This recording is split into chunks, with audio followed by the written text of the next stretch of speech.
gabi mga disiplinadong Montalbeño at mga mamamayang Pilipino.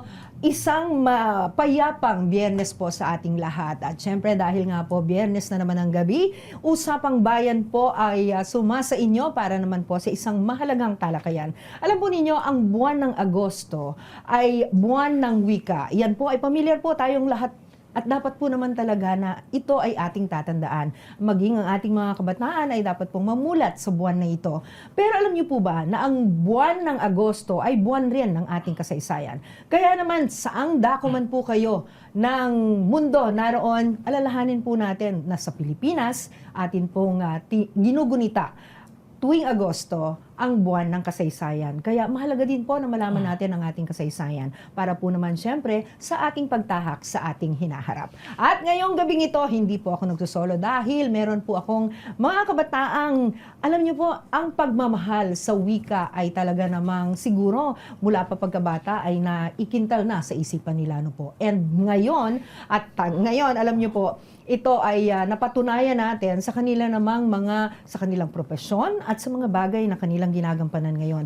Ipakikilala ko na po ang ating mga makakasama at nang sa ganon ay maumpisahan na natin ang Usapang Bayan. Subaybayan po ninyo kami at huwag niyong kalimutang mag-like, mag-share, mag-subscribe and also mag-comment po kayo para malaman namin kung ano po ang inyong mga nasa isipan at ano po yung inyong mga nararamdaman ngayong gabi na ito. Umpisahan natin ang akin pong nasa kanan ay si Sir Ricky Ornopia. Siya po ay mula sa Department of European Languages at major in German. Oh my God! At syempre, alam natin, kilala natin ang Germany. Pero siya po ay mula sa College of Arts and Letters. Ito po ay sa paaralang sa Universidad ng Pilipinas, Diliman. Ayan. And siya po ay lifetime member ng Linguistic Society of the Philippines at regular member ng Philippine Historical Association. Ito na nga po yung ating kasaysayan, syempre, no? So, Sir Ricky, bati ka muna. Magandang gabi sa mga mamamayan ng Montalban at salamat sa pagpapaunlak na maimbit maging kasama ako nitong inyong programa. Salamat din, magandang gabi. Oo, magandang gabi, sir. Alam niyo, hindi naman nagkakalayo ang UP at ang Montalban. Isang sakay lang din po siguro yan. Ano? Oo.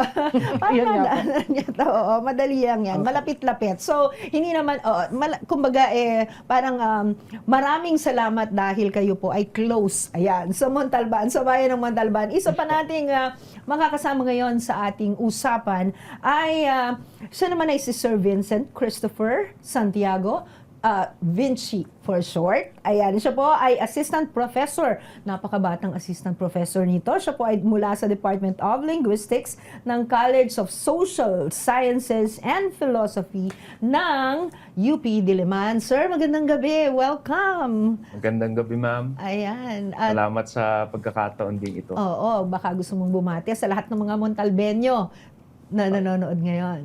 Magandang gabi mga Montalbeño at looking forward ako sa mapag-uusapan natin sa programang ito.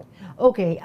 Okay, so sir, kahit sino sa inyo, pag umpisahan na natin no, ang usapan, pagka buwan ng Agosto, dahil nga ito ay buwan ng wika at buwan ng kasaysayan, ano usually mga nagiging activity ninyo at saka ano yung mga parang mula nung pagkabata pa, parang ginagawa na ninyo? Kasi alam ko, matagal na nating ginugunita ang buwan ng wika. Okay.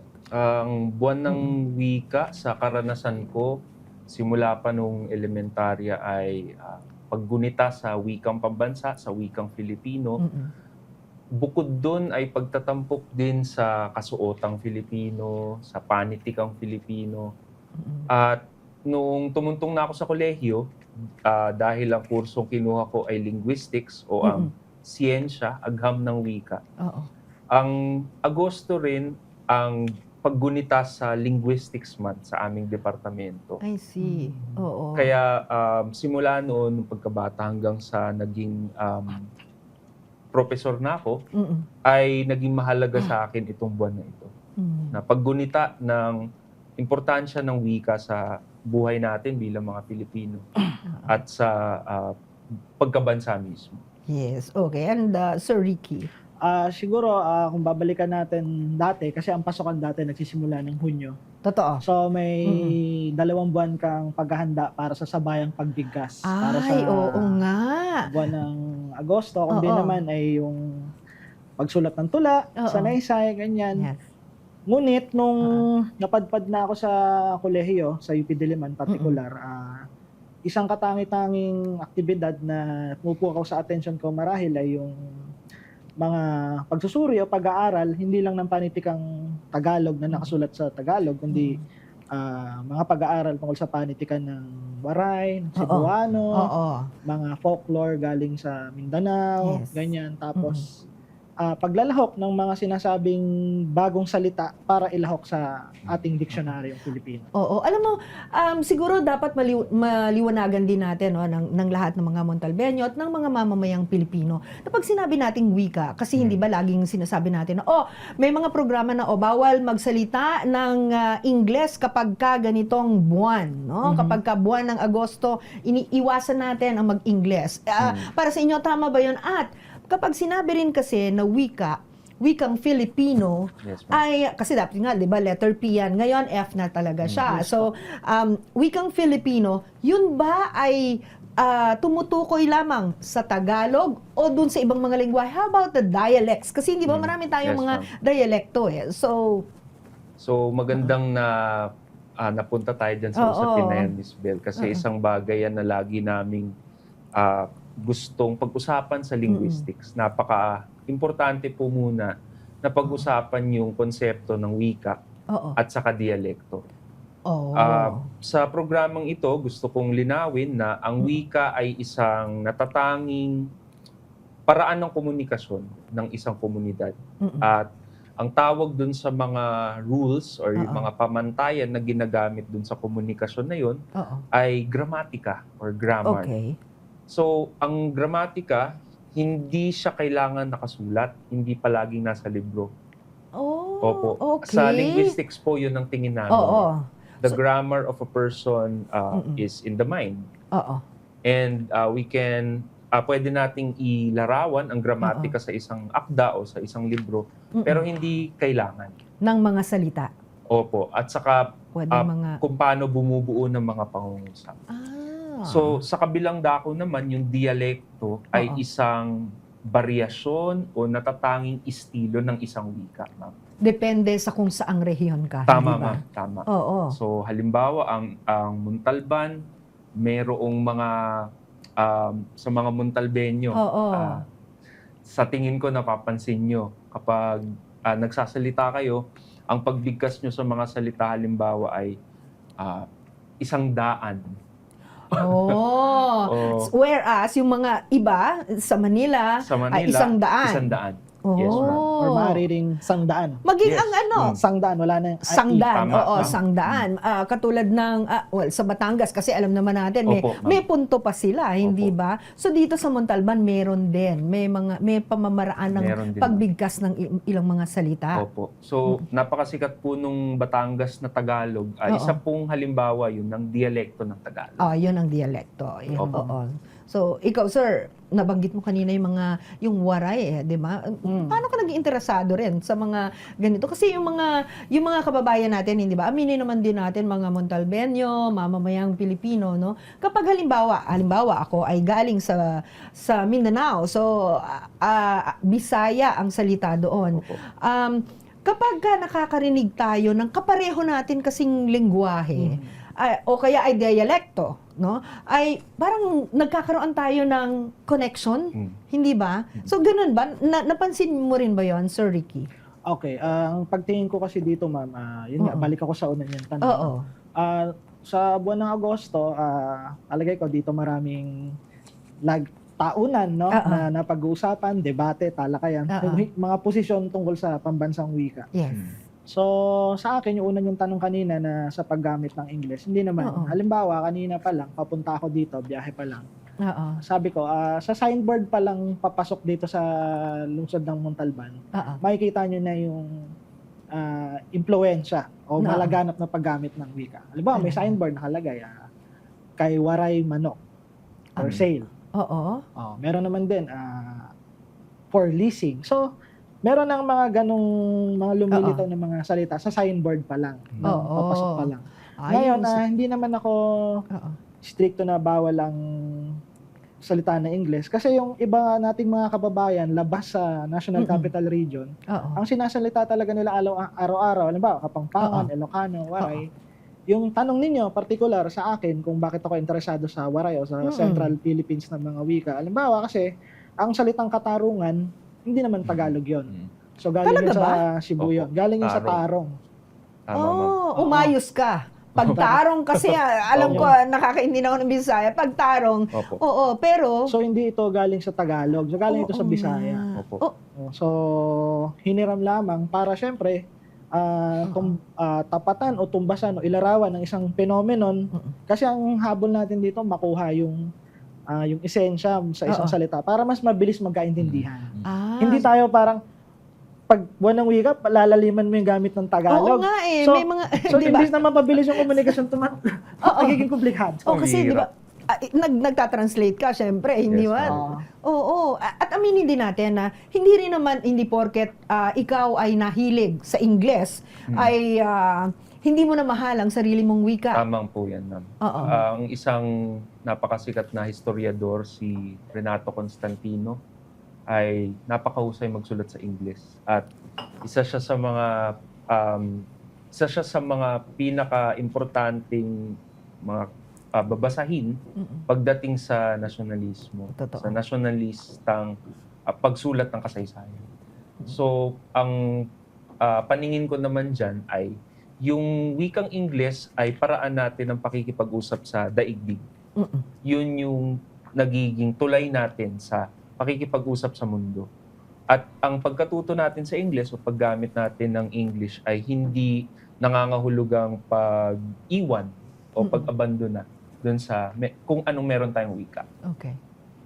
Ganon din siguro ako kasi ang idolo kong periodista dati, si Conrado de Quiros, Philippine Okay. Daily Inquirer. Yes. Pero Familiar. nung sa kolehiyo na ako, syempre, napag-aaralan yung kanyang estilo sa pagsusulat. Oo. Sinasabi ng mga scholar na yung kanyang English, paggamit niya ng wikang English, ay hindi ito yung English na ginagamit sa US or sa UK, kundi ito na yung mas Philippinized or gutter English ng mga Pilipino. Meron palang ganun. Yes So, po. ibig sabihin, Meron meron tayong version ng Ingles. Yes Meron, po. ma'am.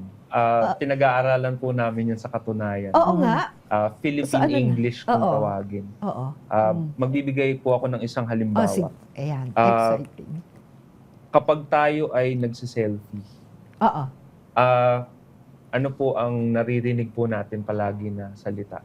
Kapag gusto natin maglapit-lapit yung mga tao, pag magsiselfie. Okay. Para sa ating live audience, baka naman, pumalakpak naman kayo, agree ba kayo? Good. Eto kasi meron ang mga live audience natin, meron tayong Gen Z, meron tayong sige. millennial eh. Oh, so, Compress. compress. Okay, Yun yung kita nyo, alam sagot na nila. hinahanap ko, ma'am. Kasi Oo. yung compress, Philippine English yun. Oo. Talaga ba? Opo, ma'am. Kapag sinabi po yung compress sa isang Amerikano, Oo. isang Briton, Iba ang hindi ibig niya sabihin. maintindihan. Yeah, kasi ang kino-compress nila ay maaaring mga bagay, no? Tama, Pero ma'am. hindi sila susunod at magdidikit-dikit. Opo, ma'am. Just because sinabi mo na compress. Opo. So, Philippine English Oo. dialect yun. Sample pa. Sample pa Sample. daw. Sample pa daw, sabi nila. O, nga Ang naman. isang nakakatuwa din, Ah, lagi kong naririnig to sa balita, next week. Oo. Next week. Oo. Hindi ba? Alam mo, parang naalala ko, di ba, next A week next week. after next Oo, Yes, parang yun yung standard. ang tama ay week after Quote-unquote next. standard. A week after next. A week Yes, after or a next. fortnight. Fortnight, yes. Opo. Fortnight. Kasi ibig sabihin, 2 weeks yun di Opo. ba? Ang fortnight. Dito So- sa Pilipinas, mahilig tayo dun sa Oo. pagdodoble. So, Oo. ang nagagamit natin, next week na lang tayo magkita or Oo, let's nga, just meet next month. Oo, next. Okay. Kaya, sa atin, kaya siguro hindi tayo magtataka kung nagamit yung ng isang Pinoy, ang major. Yes, Yeah, ma'am. ma'am. Hindi ba? Eksakto, ma'am. Impluensya yun. Yes po. O, kita nyo. Pero, is that something wrong? Is that, yun ba ay, tama ba yun o mali? Kasi, syempre, hindi ba, baka maaring sa iba kasi, mali eh. Kasi katulad ng nung nagamit ang major, parang may reaksyon ang foreign, diba? Mga community, ganyan. Magbabahagi po ako nung perspective ko. Baka si Sir Ricky pwede ring mag-weigh in dito sa bagay na to. Para sa akin, mahalagang matandaan na may tamang sitwasyon para sa mga partikular na ekspresyon. Halimbawa, kung ako ay isang professor ng English sa UP at naghahasa akong magsulat ng sanaysay or essay ang mga estudyante, baka hindi lahat ng pagkakataon ay papayagan yung major or next month. I would understand. Opo. I mean, ako, mauunawaan ko yon na hindi dapat. Kasi nga, dahil magiging komplikado yon sa mga English-speaking people talaga. Okay? Kung formal o para sa mga nakalimbag na sulatin. Pero sa mga pang-araw-araw na usapan, sa mga informal o mga komportabling setup katulad nito ay tama at sa tingin ko pa nga ay magandang ipagdiwang o i-celebrate yung ganong klaseng mga Philippinisms kung tawagin. Yes, Philippinism. Ay, narinig natin yan, no? It's, hindi yan madalas na ginagamit, pero yun talaga. Philippinism ang tawag din doon, no? Opo. Sir Ricky.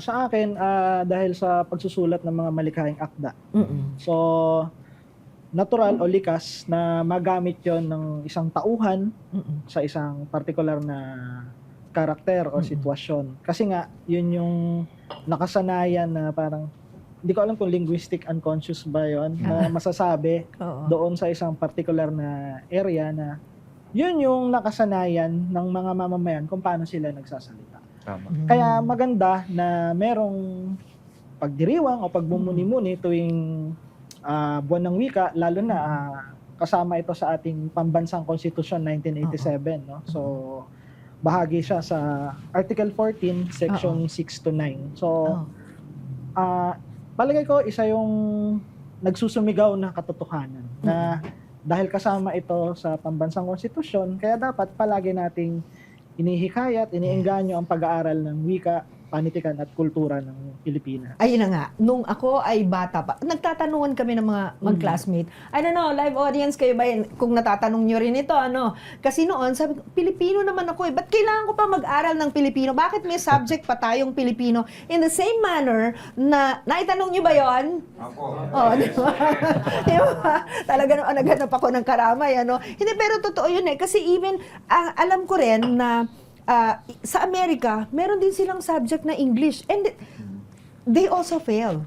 Some of them also fail dun sa subject na yon. Katulad ng sa atin, meron ding mga mahihina sa Pilipino na subject, na Filipino na subject. So, ito ba ay talaga ang ibig sabihin nito, ang pinaliliwanag lang nito ay kailangan nating malaman yung mga yung kaibahan nung pag ginagamit natin sa ordinaryong usapan. Opo. At doon sa mga yung literary composition na sinasabi natin.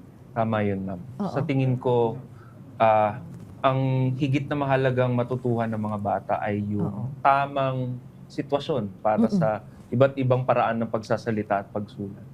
Yung awareness tungkol sa iba't ibang estilo, na kapag ako ay nagsusulat ng isang talumpati o nagsusulat ng isang formal theme, ay ganitong klaseng Filipino o English yung gagamitin ko. Pero kung ako ay nasa ibang sitwasyon, labas doon, ay maaaring mas maging mapaglaro or playful sa pagpapahayag. May nanunumbalik sa akin na karanasan nung grade 7 ako ay na hikayat kami na maging mapagbasa or natuwa kami sa Filipino class namin dahil ang ipinabasa sa aming akda ay Bob Ong. Opo, Bob Ong. Yung author na si Hindi Bob ba? Ong. At yun actually may Bob Ong Pinoy. Meron Opo. pang ganon. May Na ganon. pagka binasa mo at talagang nagdikit sila, no? Nagdikit-dikit ay alam nyo na Pinoy. Ipagdikitin yung subukan. So anyway, you were saying, sir. Kasi po yung estilo ni Bob Ong bilang author ay kolokyal, Oo nga. yung pang-araw-araw na wika. Oo. Kaya dun sa pagkakataon na yun na ganyak kami na mas magbasa at makilahok dun sa klase na yun, na wikang Filipino. Okay. Sa akin, iugnay ko ito doon sa usapin ng CHED Memorandum 20 na kung saan ay sa kasamaang palad ang sinasabi nila na ang pagbabawas ng subject sa Pilipino. Kasi ang lohika nila ay hindi na dapat inaaral ang Filipino, dapat sa tertiary education focus na sa major, engineering. So hindi ka na dapat nag-aaral ng panitikan, dapat doon ka na sa senior high school. Yun nga ang sinasabi. Ngunit, ang hindi talaga natin na sasapul dito na suliranin, nandito ang Pilipinas doon sa intelektualisasyon ng wikang Pilipino. Hindi pa tayo nakakaabot doon. Nandun pa lang tayo sa proseso. Hindi gaya ng Okay. Indonesia, Thailand, Japan, Oo. Malaysia, na yung lahat, even yung batas nila, nakasulat sa wika nila. Kaya nababasa ito ng karaniwang mamamayan. Alam mo, oo nga, ngayon ko lang yan naisip, no? So, ibig sabihin ay nasa ang estado na tayo at dapat din natin yung maabot, hindi ba? Yes po. Kamakailan lang, mayroong isang kongresista na nagsulong. Bagamat hindi ito ang unang pagtatangka na sabi ng kanyang panukalang lehislatura ay isalin ang batas sa Pilipino, sa Waray, sa Cebuano para mabasa ng mga mamamayan. Pero kulang pa rin, kasi nga, ang gusto kong linawin, yung pag-aaral ng panitikan at Pilipino sa antas tersyarya, hindi ito dahil sa balarila o gramatika, hindi ganon. Kundi mas pag-aaral ito ng kultura. Halimbawa, ano ang mga folklore, ano ang mga kasanayan ng mamamayan dito sa Montalban? Diba? Ano ang kanilang, gaano sila katagal, sila ba ay lehitimong galing Montalban? O saklaw yun ng mga pag-aaral, hindi dahil nakatuon lang sa wika, kundi yung mas pang-araw-araw na buhay. Okay. Yes po. Kung paano ito mapapakinabangan para mapaunlad ng kanilang sarili pang ekonomiko. So, Totoo. hindi dahil sa wika lang, kundi kaugnay ito sa kabuhayan. Oo. Yes po. Alam niyo, para sa mga nanonood nating mga disiplinadong Montalbeño, hindi ba?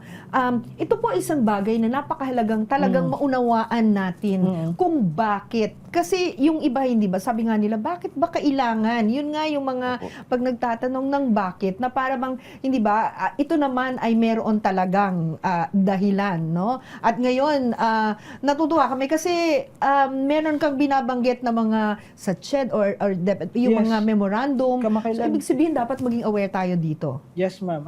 Kamakailan lang actually naging maingay ang pagtutol ng mga akademiko dahil dun sa isa pang panukala ng CHED na alisin naman o pagsamahin ang subject ng Rizal, Oo. RA, at the same time pagsamahin na dun sa Philippine Studies. Ang nakakatawa ngayong taon ay 80 years na rin ng Rizal Law. Okay. Tapos gusto nilang halos lusawin yung emerge sa Philippine Studies. Dahil siguro sa maraming pagtutol ng mga akademiko, especially History Department and Social Sciences. So, sabi ng CHED, sige, freeze muna, pag-uaralan namin, ay tutuloy natin yung consultation. So, itong mga gantong hakbang ay hindi nakakatulong para sa pagpapatibay ng ating edukasyon. Para Okay. maging handa yung mamamayan natin doon sa kung gusto ba nila magtrabaho abroad o gusto nila maglingkod dito sa sarili nating bayan. Oo. Yun po. Alam nyo, meron tayong mga salita na napunta na sa, na parang natanggap na sa diksyonaryo. Yes po. No? Anong masasabi niyo sa ganitong, itong parang, this is actually parang achievement bang pwedeng matawag yon or Sa tingin ko, ma'am, pwedeng Oo. achievement yan. Oo. Ang halimbawa na sumikat kamakailan ay kilig, yung salitang yes, kilig. oo, yan nga talaga, di ba, ang kilig. Makikita mo na yan sa Netflix, sa classification ng Opo, mga pelikula sa Netflix, di ba? Oo. Sa tingin ko po achievement yun dahil yung salita, halimbawa, manatili tayo dun sa salitang kilig, sumasapul siya sa isang konsepto or it refers to an emotion or a concept that is not totally cannot be totally expressed in other languages. Kasi kapag in-English mo yun o sinubukan mong isalin sa ibang lingwahe yun, hindi siya 100% sakto dun Oo sa nga. alam nating karanasan ng kilig.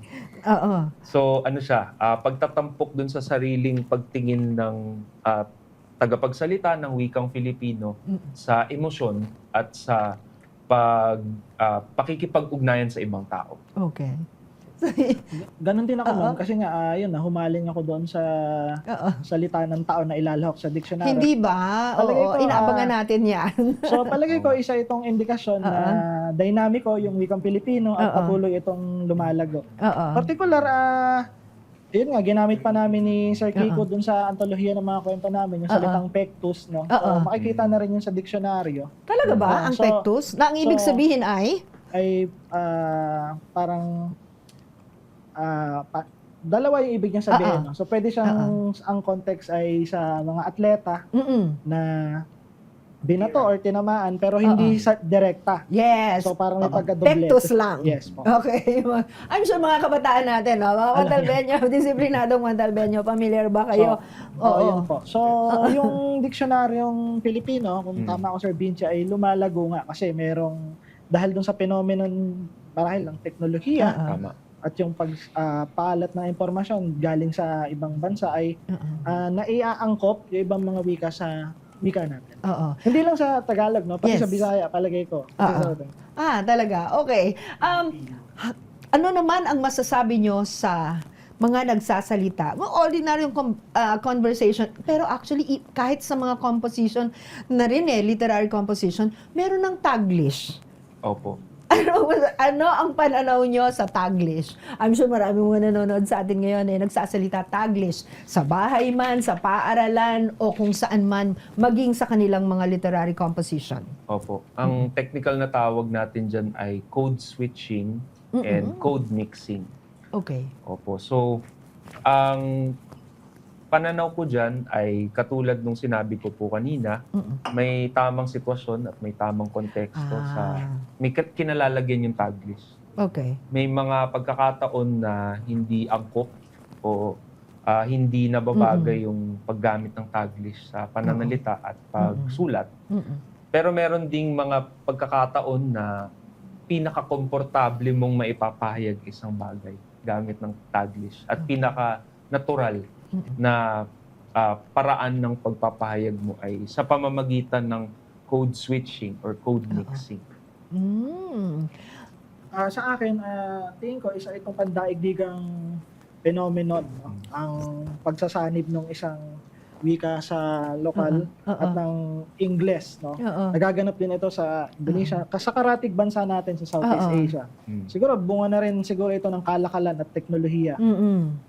Netong huli, nag-trending ito kamakailan ng isang undergraduate thesis ng isang estudyante, BS Math, sa Bachelor of Science, Math, si Andre Clyde, si Arellano. So ang kanyang thesis ay Taglish, no? Isang computational na pagsusuri sa mga heuristic ni Cohen at Lenstra para sa mga quadratic number field.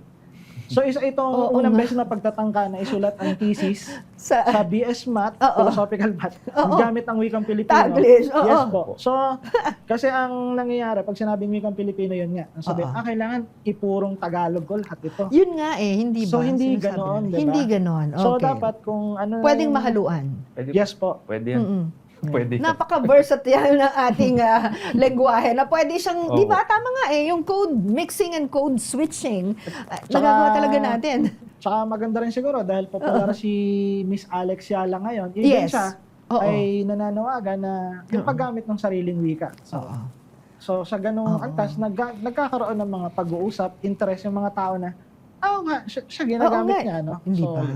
yes Oo. And matatas din siya sa wikang Espanyol, hindi Yes ba? po. Tapos malapit naman din 'yon sa wikang Filipino. Yes po. Marunong siyang mag-Ingles. Ano masasabi ninyo doon sa mga ngayon kasi sa Europa, natural na ina-encourage or talagang ang mga bata ay gusto nilang maging multilingual, hindi ba? Sa atin ba paano posible? I mean, para sa inyo, ang mga Pilipino dapat bang maging multilingual? Kasi ikaw, Sir Ricky, ikaw ay marunong ka ng German, Filipino, English, I'm sure, and plus maybe other languages, no? Or how about you, Sir Vinci?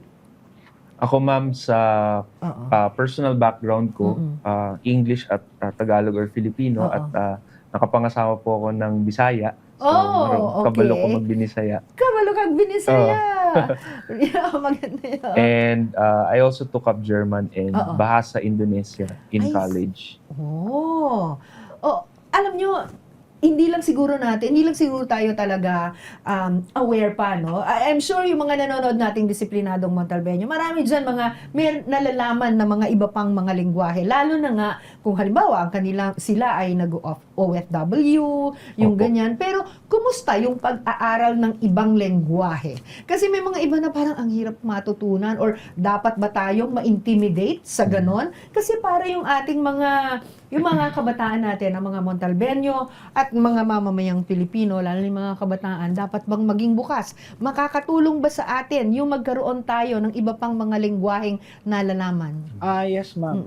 Hindi naman dahil sa pambansang wika, isasara natin yung pinto natin Oo, para mag-aral tatalikuran naman na natin yun. O, yun nga. tapo natin yung Oo. ibang mga wika. So, Oo. yun ay masyadong extreme. No? Oo. Ang sa akin, ang palagay ko, ang patuloy na nagaganap na debate, Sir Vinci, ay yung kung paano ang medium of instruction sa primaryang edukasyon. Mm-mm. Dahil sinasabi ngayon sa balita na bagsak o mababa ang comprehension ng mga kabataan sa pagbabasa. Oo. Ang isa sa Is mga that tinutukoy na Oo, yun nga eh. problema, Oo. palagay ko ay doon nga sa medium of instruction. Kasi dapat, Oo. kung tama ako sa pagkakaunawa ko, ang Oo. minahapag ng mga grupo ay ituro yung kung anong asignatura ayon sa kanilang mother tongue Tama, sir. Oo. para mas mapabilis. Ganon din Okay. naman sa ibang bansa, Mm-mm. sa Europa, sa Mm-mm. East Asia. Kumbaga, tinuturo yung mga agham na asignatura gamit ang sarili nilang wika para mas maunawaan ito ng bata. Okay. Ngayon, yung pag-aaral ng ibang wika naman Mm-mm. ay bahagi ito ng skills learning. Mhm. Kasi may mga particular na mga guro talaga na yun ang interest Mhm. at bihasa sila doon at yun ang ituturo nila. Pero Mhm. kaya dahil kung matatag na yung kaalaman ng isang bata o isang individual sa isang particular na wika, mabilis siyang natututo ng isa pang wika. Kasi yun yung I nagiging see. pundasyon niya. Okay. Pero hindi naman ibig sabihin na pag natuto ka ng ibang lengguwahe, tinatalikuran mo na ang pagka-Pilipino. Kasi hindi ba may Tama, mga ma'am. nagsasabi na, o yan, napunta lang sa ibang bansa, pagdating dito, nag-i-English na, tinalikuran na yung sarili niyang wika, yung ganon. Tama bang masabi yun? Or anong reaksyon niyo dito? Palagay ko, hindi naman. Dahil ang wika ay isa itong tool at kailangan nila yun for survival. Para sa umiral doon sa particular na bansa. Oo. Dito sa Timog Silangang Asya, dahil kolonya tayo ng Amerika ng matagal na panahon at ng Kastila. So, Oo. pumasok na yung kanilang mga bokabularyo. Tapos ang ating sistema ng edukasyon ay import-oriented, export-dependent. So, ay mas may kiling tayo sa Ingles. Oo. Pero, bago pa dumating itong mga kolonisador na to, nag-uusap na itong mga karatig bansa gamit ang Malay, di ba? Tapos, nakakapagsulat sila gamit ang JavaScript. Oo. Same time, nagkakaroon sila ng kalakalan dito sa mga Tagalog, Kapampangan, Bisaya. Oo. So, doon natin maiisip na dati pa, marami nang alam na wika itong mga ninuno natin bago pa dumating itong mga kolonisador. Kasi nagkipagkalakalan na sila eh. Yes. At saka sinabi mo kanina, Sir Vinci, no, na yung pag-express natin ng pagmamahal sa wika o ng ating wika din, Opo. hindi naman kailangang sa salita lang eh, hindi ba? Opo. Yes, Nabanggit mo kanina. So, ibig sabihin, hindi naman pagtalikod yun porket Hindi po. naging multilingual ka na, no? Oo. Naalala ko, ma'am, bandang 2018 yata o 2017 sa website na Twitter, X na ngayon. Yes. Sa Twitter ay may nausong hashtag, multilingual is normal. Multilingual is normal. Hashtag multilingual Opo. is normal. Kasi sa Which totoo is- lang po, Oo. 80% kung hindi man 90% ng daigdig ay multilingual. Oo. Yun po ang mas typical na Oo. uri ng tao na may alam siyang higit sa isang wika. Okay. Dahil ginagamit ang iba't ibang wika sa iba't ibang sitwasyon sa buhay. Yes. Dahil sa interaction na sinabi ni Sir Ricky kanina, mga pakikipagkalakalan at pakikipagpalitan ng ideya at pati ng mga produkto ng iba't ibang mga komunidad. natural na kaayusan para sa isang tao na matuto ng 3, 4, baka 5 pang wika, lalo na po dito sa Pilipinas. Okay. Pinag-uusapan natin kanina pa kasi yung tungkol sa pagsasalita, no, ng ating wika. Pero paano ang pagbabasa? Kasi I'm sure na yung mga kabataan, ako natuto akong at nagka-interest akong magbasa talaga, no. Nagsimula doon sa mga textbook na binibigay sa paaralan na talaga namang pag ibinigay yan, binabasa kong lahat yan. Pero sa ngayon kasi dahil nga sa advent of course ng technology Opo. at dahil tayo ay may social media na lahat ay parang nanonood, nakikinig na lamang. Paano natin sa tingin ninyo bilang professor, paano natin maibabalik ang pagkakaroon ng interes sa pagbabasa? At hindi ba para sa inyo ba maganda ang matutong magbasa ang bawat mga kabataan natin? Una-una sa pagbabasa, dahil mahilig ako magbasa, Oo. at nakongolekta ako ng mga antigong aklat, no, bago pa magkaroon ng ikalawang digmaan, yung mga first edition na sinulat sa wikang Tagalog mga pa. antigong libro, Yun, kumbaga. yun. So, isa yun sa aking mga hilig. Oo. Ang tingin ko sa pagbabasa, may dalawa akong guro na babanggitin. Yung una, si Dr. June Cruz Reyes. Ang sabi niya, hindi naman totoong hindi nagbabasa ang mga kabataan. Baka magkaiba lang ng binabasa.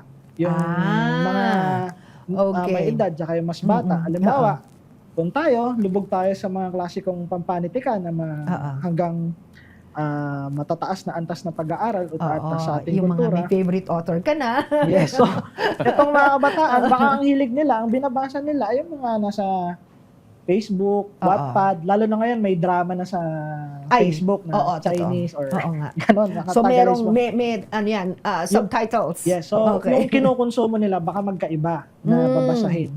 Pangalawa, yung isa sa thesis ni Dr. Ramon Guillermo, basahin ko, ang sabi niya, ang pagiging hindi palabasa ng mga Pilipino ay maaring dulot din ng nakapupunding karanasan ng mga mag-aaral sa pagbabasa sa eskwela ng mga akdang hindi nila maintindihan. Oo nga naman, so, dito papasok nga yung sumingaw na usapin ngayon na mababa yung comprehension ng mga Pilipino. So, kung hindi sila nakakapasok doon sa teksto, tiwalag yun sa karanasan nila, talagang lalayasan nila yun. Alam mo, tama din naman no? Kasi nagbago na ang teknolohiya, iba na rin yung, di ba, nag-adjust na tayo doon sa mga henerasyon no? Even naalala ko lang, no, even yung mga military training ngayon ay naiba na rin dahil nga nag-adjust siya doon. So siguro, in the same manner na yung pagbabasa ay nabago na rin ang pamamaraan. Kung katulad dati, no, ay talagang tayo ay kumbaga may libro bumibili kasi ako noon. I remember lumaki din ako sa Mills and Boon, yung mga ganyan. Yung umpisa doon nag-umpisa, no. Ayun, yung mga ano nga ba yung mga dapat nating mga basahin na mga bilang mga Pilipino para maibalik, no, kasi tama ka, iba-iba yung ano na ngayon pamamaraan ng ating yung mga binabasa natin. Ako naman I agree po. Talaga nauunawaan ko 'yan kasi hindi na katulad dati yung mga bata na okay, mag-aral ka diyan, magsisindi ng kandila, merong mga notebook magbabasa. Kasi nga, ang reference pa lang dati ay encyclopedia, hindi ba? So, ngayon naman lahat nag-google na. So, kaya iba na. So, yon yung mga ganon. So, paano natin, ano yung mga dapat na mga basahin ng mga bata para makuha yung interest nila, no? O, makinig tayo mga kabataan, eto na ang kanilang mga rekomendasyon kung ano yung mga dapat nating binabasa. Ano yung mga appropriate? Sa akin, sa ngayon, mabuti, aktibo ang National Development Book, no, NBDB, sa pagsusulong ng iba't ibang book fair para itanghal yung mga Filipino author. Okay. So, may tao ng event, may Manila Book Fair, may International Book Fair. Maraming book fair na Tapos, sa presensya ng Facebook page ay malawakan ang pagpapalaganap na impormasyon tungkol sa mga sinulat ng mga Filipino author. Okay. Yung kabataan, palagay ko, depende sa kanyang social stratification na kinabibilangan, kung ano yung interest niya. Pero at lagit-lagi, siya mismo ang maghahanap. Pupunta siya sa bookstore, mababalitaan niya sa classmate niya, sa kaibigan niya. Uy, ito, nabasa mo ba? Click to ngayon, kailangan mabasa mo. So, meron silang ganung pamamaraan para magkaroon ng access dito sa mga teksto na lantaran ba itong ma-access? Okay. Legal ba itong ma-access? Oo. Kahit pinagbabawal, ma-access nila. So may Okay. mga ganon eh. Oo, Kaya, may mga ganyang sitwasyon pero nga. sa akin, ang gusto ko Oo. pa rin i-promote yung mga akda ni Rizal. Oo. Siyempre. Lalo Hindi na ba ngayon na Hindi natin dapat kalimutan, no? Tama. tapos yung mga sinulat ni Mm. Andres Bonifacio, lalo na available na rin sa internet, yung kanyang yung documents at katipunan, so accessible na, nandun na lahat. So sa akin, magandang yun yung maging pundasyon, lalo na sa paghuhulman ng isang mabuting mamamayan ng Pilipino. Oo. Sir Vinci, kasi ikaw, kanina narinig naman natin, no? Hello, ma'am. Parang kabayan naman, you're married to a Visayan, ano? Sa Yes, isang Bisaya.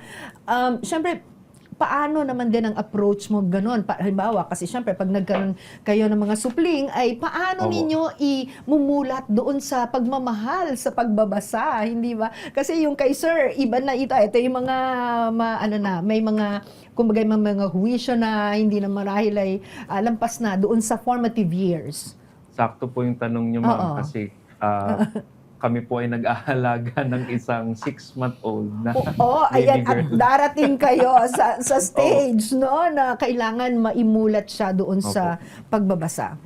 Kami po bilang mga magulang ay sa tingin ko po, naobserbahan ko din po ito sa ibang mga millennials na bagong magulang. Oo. May pagbalik dun sa physical books sa storybooks. Sa talaga mga ba? nahawakan Akala ko kay at nabubuklat. Akala ko kay Teacher Rachel at saka at Miss ngayon Rachel oo nga Miss Rachel at saka mukhang itong yung iyong 6-month-old siya na yung sobrang ma-expose sa AI. So Oo nga po, ito ma'am. ba paano what's your take, no? Maybe later, pero tingnan muna natin ito na of course potentially sa AI ma-expose ang iyong anak, no? Opo. Oo. Laging laman yan ng usapan namin mag-asawa. At sa totoo lang po, nakakabahala din yung mga nababalitaan po natin na mga negatibong nagiging epekto sa kabataan ng Totoo. online, ang social media. Oo naman. And tayo bilang mga Pilipino, we are online almost 24/7. 24/7. Oo, totoo yan. Totoo naman yan. Dati po kasi ang internet, pwesto siya na pupuntahan mo sa bahay. Oo. At bubuksan mo yung personal Totoo. computer ninyo. Oo, ngayon sa pagtulog mo, Nasa bulsa katabi mo niyo na po yung, kahit natutulog ka, katabi Opo. mo na yung cellphone mo. Pag medyo ng konti, andyan ka. Opo. So, paano yun? Paano sa mga kabataan? Kasi lalo na yung mga tinatawag nating Generation Alpha ba ito? Opo, Gen Alpha. Gen Alpha na sa AI na talaga, yun na talaga yung parang part of their growing up will be the AI. Opo. Sa tingin ko po, kailangan magdoble kayod ang personal na opinion ko lang po Pananaw, ito. Pananaw bilang Magulang. tatay. Oo. Na magdoble kayod sa pagbantay sa kung ano ang kinukonsumo at kung ano ang na-expose, kung saan na-expose ang iyong anak. Hindi ko sinasabing kaya silang pigilang maging online kasi bahagi na po yun ng buhay natin. Totoo yun. Yun na talaga yun sa kanila, no? Yun na Oo. talaga yun. Mabuti na lang at nandyan din naman kayo na expose din sa AI na maaaring gumabay, no? Opo. So, At naalala ko din po yung isang proyekto ng aking NSTP students, nagtuturo din po ako ng NSTP sa UP, ay information literacy, online information literacy. oo. Para makita kung AI bang tekstong ito o hindi, Ay, ang alam nyo imahe na dapat. ito. Oo nga. Opo. Kasi ngayon, hindi na rin natin alam na napakaganda ng pagkakagawa. Pero sometimes, sinasabi nila, if it's too good, ayan. Pero Tama po. not necessarily naman siguro, no? Kasi may mga galing pa rin naman talaga na minamano-mano yan eh. Okay, so you were saying, sir? So, mabanggit ko din po yung Komisyon sa Wikang Filipino. Okay, At please, napaka-importanting kilalanin Oo nga. na yung Agosto, ang kanilang tema para sa buwan ng wika ay Wikang Filipino at Artificial Intelligence. Oh, talaga? Opo, Okay. talagang pinasok na nila yung paksa nila. Kumbaga, inano na nila, parang open na sila about it. Opo, They ma'am. are embracing it, but not necessarily na parang ipinopromote nila everything about it. Ganon. Hindi naman. Sa tingin ko po, gusto ko pa pong makarinig ng mga forum nila o Okay. ng mga content or sabihin na nating mga pahayag nila tungkol sa mga events nila sa ngayong Agosto. Pero sa tingin ko ay ang isang balancing approach sa artificial intelligence at wika ay pagtatampok pa rin dun sa human element sa tao. That's Na true. sa huli, babalik pa rin tayo dun sa kung ano yung makakabuti sa kapakanan ng tao, sa mas maraming tao. At hindi mawawala yung pagkamalikhain o creativity ng tao. Okay, so wikang Filipino at yung AI, ano, yan ngayon ang tema ng ating ng organisasyon na yung nabanggit kanina, Komisyon sa ang Wikang komisyon, Filipino. sa wikang Filipino. And I think na alam nyo, dapat talaga yung mga kabataan ay ma-expose din sa mga ganitong mga, yung forum na binabanggit mo nga, no? Opo. Sana ay sila ay ma-expose din dito. But ikaw, sir, ano ang iyong pananaw Akin tungkol ang dito pagtingin ko sa AI thing? kasi sa AI ay una sa pagpapalaki muna ng paslit, no? Oo. Sa pagpapaalaga at pagpapalaki ng paslit, naniniwala ako na dapat ilimita yung access muna nila, lalo na habang nasa formation period sila, Oo sa nga. exposure nila sa computer. No? Wi- Pwede silang... Posible ba yon, sir? I mean, maitanong ko na. Sa ibang iisipin bansa may na- mga ganong panukala na Okay. nabigyan ng cellphone ng Tama. anak na habang wala Oo. pang 16 years old Oo. para mapigilan yung pag-access nila dun sa mga site na magiging vulnerable sila. Oo, lalo na yung AI, no? Baka Yes maaga po. silang Ngayon, matuto. ang paggamit naman ng Oo. AI sa akin ay parang nung mahalata na edad ko, no? Parang noong 90s. Hindi, wag mo alala, napaka-young looking mo, sir. So, So, nung 90s, hindi nila mahuhulaan. So, noong 90s, bawal yung sa amin, hindi kami pinahintulutan gumamit ng calculator. Transition to grade 3 na to, grade 3 to grade 4. Oo nga. Walang Kasi- calculator pagka elementarya ka dapat di ba? Kasi Dati. ang Oo. dinidiin talaga sa, by the way, public ako, no? Diyan sa Oo. H. Bautista Elementary School. Ay, So, wow. madadaanan nyo. So, ang tinuturo sa amin, kabisaduhin yung multiplication table. Tama. Okay. Sino sa ating live audience ang nakakabisado ng multiplication hanggang 10? Di ba? Sige nga. Okay. meron naman. May mga nagtaas So, naman. hindi kami Hindi, totoo pinapagamit ng calculator. Calculator. Ngunit, sa kalagitnaan nung pa-transition na hanggang grade 4 ako, nagkaroon na ng technology. As in, bawal ang calculator pag exam. Bawal yan. No? Oo. Kaso, yung iba kong mga classmate na siguro ang magulang nila OFW or may kaya sila sa buhay, Oo. nakaabili sila nung nauso yung relo na may calculator. Casio. Casio daw. So, hindi po kami namin pinopromote, pero yun talaga So, yun hindi alam yun ng guru namin. Tapos nagtataka siya, talaga? bumibilis yung computation ng iba kong mga Oo. classmate. Ngayon, nagre-reflect ako, sabi ko, tong AI, kagaya lang din nun. Oo. So, kung magre-rely ka sa AI, lalo na, may sinasabi ang ChatGPT minsan na hindi totoo. Pag nagtanong ka, Oo. magpuproduce siya, maglilika siya ng mga datos na hindi totoo, hindi existing. Oh. Fictive. So, kung maniniwala ka doon, Oo nga. mapapahiya ka. So, dapat maging mapanuri pa rin. Yes po. Kailangan maging critical pa rin, Oo. suriin pa rin, i-validate yung datos.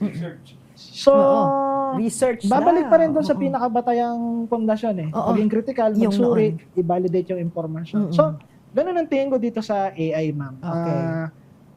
Pwede mo siyang i-access para mas mabilis, pero hindi ka dapat doon mag-rely. O, tsaka wag mong hayaan na parang madiktahan, or parang ganon, madiktahan ka, kasi madiktahan meaning, magre-rely ka na talaga Yes doon po, eh, doon ka na no? lang mananalig na, Oo, yun na to, mananalig. ito na yung absolutong katotohanan. Oo, yung parang maging cellphone na siya na, without AI, I cannot exist, Ay, yung oo. ganon. Opo. Mahirap Opo. yun, ano? Yes po. Ang isa pa Oo. pong importante dito, yung sa huli, kailangan ding maging disiplinado sa Yes. paggamit Ay, nito. Montalbenyo.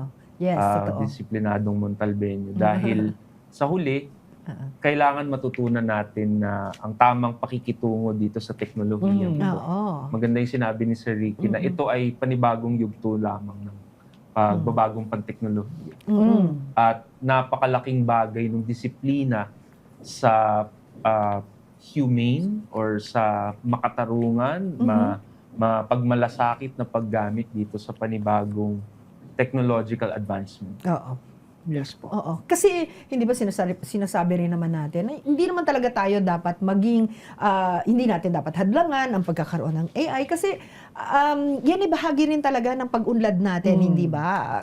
Bahagi ng pag-unlad ng teknolohiya, ng pagsulong ng ating bansa, kabilang na yan. And aminin natin na yung mga henerasyon ngayon, dun talaga ang tungo May niya, di ba? actually mga AI, malaki ang iniambag nito sa mas mapabilis at mas epesyenteng trabaho, lalo na sa larangan ng medisina. Oo. Ang nililinaw ko lamang dito, halimbawa, Yung limitahan dun sa mga bagay. maagang na- yugto ng pag-aaral ng Yan. bata, Oo. kailangan maituro sa kanya yung tamang proseso at disiplina para matuto siya. Hindi Yes. agad siya pwedeng mag-shortcut para mas mapabilis. Correct. Kasi Later on na. Yes, kasi ano siya medyo tricky, magiging madaya siya, Yes. magiging tamad siya. Oo. So, Di ba yun po. ngayon nga? Yun ang training ng pagiging critical mag-isip. Oo, Kailangan oo. dumaan ka sa disiplina. Okay, oo. Ng pagbabasa, Oh. pagsusulat, yun tama. Yes, oo. Sir Vinci, ikaw ba, gumagamit ka ba ng AI sa iyong pagtuturo? Paano ka nagtuturo sa iyong mga estudyante? Kumusta naman?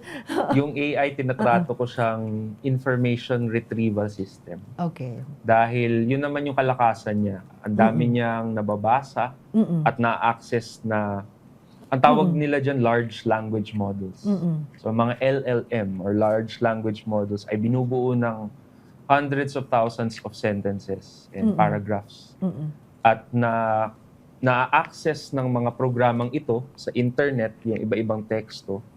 So sa aking karanasan, magandang gamit sa AI at sensitibong gamit sa AI ay pag halungkat ng impormasyon sa mabilis na paraan. Ngunit, kailangan mo pa ring daanin sa research, kailangan mo pa ring tingnan kung tama o mali itong Yes. nahukay niya. Oo. Meron kang second, third na source o sanggunian. Oh, tsaka sabi nga nila, parang mag-compose ka, wag lang yung parang nagpipili ng salita tapos hahayaan mo yung AI na gumawa, Ay, yung opo. prompt, no? O yung mag-prompt ka lang tapos eto na, nakabuo na. Kasi yun nga tama kayo, no, na mahalagang makumpirma natin yung ating itong mga bagay na kumbaga ay na kino-compose. Kasi Opo. wag din nating iasa lahat. Yun talaga lagi kong binibigyan, no, ng diin. Yung napakahalaga, no, na matuto tayo sa AI. Syempre kasi ito yung maswerte nga tayo. I mean, ako ay isang Gen X, inabutan ko ang AI. Napakaswerte ko, hindi ba? Isipin nyo mula sa encyclopedia na talaga namang pag nagkamali ka ng spelling ng research, hindi mo mahahanap ang yung assignment, ay meron na ngayon isang Google mo lang, isang pasok mo lang, and then ngayon may AI pa, tutulungan ka, sabi nga nila merong improvement. Tama ba, sir? Pwedeng mapa-improve. Oo, yung composition. Grammar checking. Yes. Yun siguro okay yun, up Opo. to that point. Ikaw ba sa mga estudyante mo, nalalaman mo halimbawa ang kanilang mga turn-ins, yung kanilang mga assignment kung ay gawang AI ito at hindi, or at medyo binibigyan mo ba sila ng limitasyon sa paggamit ng AI? Nalalaman ko po eh. Oh, di ba? Sabi ko nga eh. Alam ko po kasi kung Hindi paano ba? sila magsalita sa tunay na buhay. Toto. Yun. So, alam nyo, mga disiplinadong Montalbeño, ayan na, guide yan mula naman kay Sir Vinci, no, na yung paggamit ng AI, malalaman at malalaman kung yan ay produkto ninyo. Ikaw ba, sir? Ganon din.